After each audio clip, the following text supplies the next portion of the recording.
সব মেট্রোপলিটন এলাকার বাসে ছাত্রদের হাফ ভাড়া সপ্তাহে 7 দিন।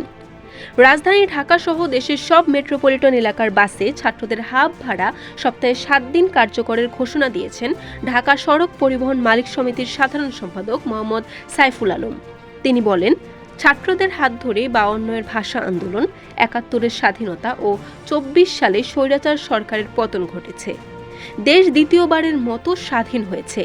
ছাত্রদের দীর্ঘদিনের দাবি ছিল সপ্তাহে 7 দিনই ছাত্রদের বাস ভাড়া 50% ছাড় দিতে হবে।